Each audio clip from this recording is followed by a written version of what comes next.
I was having a conversation with a brother the other day about billionaires and trillionaires and the wealthy versus rich. And he asked me a question. He said, Jay, what are your thoughts on when you get that much money and that's successful? My question is, and don't take this the wrong way, how many people did they step on to get to where they are? Because if you notice, and I'm not being funny, family, you notice most people that have made it in that sense, they have stepped on and hurt and robbed a lot of folks. See, one thing I learned about in this life, the poor will always get taken advantage of. And I'm not talking about somebody that's a poor steward. I'm talking about really hard-working folks who don't make what other folks make. And I'm not talking about people that's blowing all their money on habits. That's just being a poor steward for real.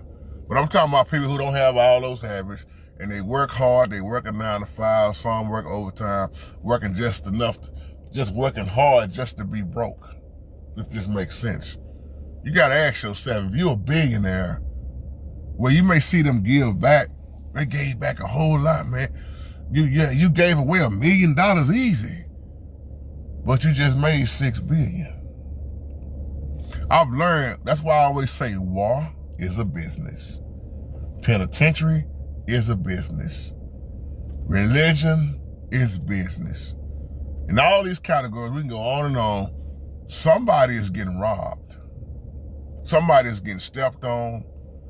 The rich stay richer while the poor don't get a damn thing. If you look at it like that. It's always somebody being wicked to make it. This is even biblically speaking. The wicked, why you think they got mad? Asaph got mad, David got mad, because the wicked was prospering, but the wicked will be cut off. That's why they will make them sayings in scripture. You'll read it, the cry out is, they look like they're doing better than us. They even look more healthy than us. They got the wealth. And that's what you see right now.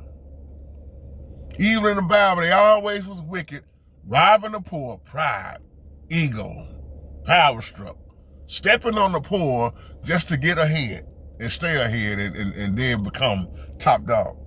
It's the same in the world. You got people, yeah, they may be a billionaire now, but how many people did they really just dog out to become that billionaire? Everybody talking about Elon Musk and the trillionaire.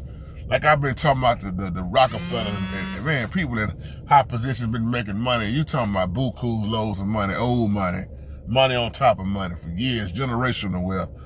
The ones that's really been making this money all this time.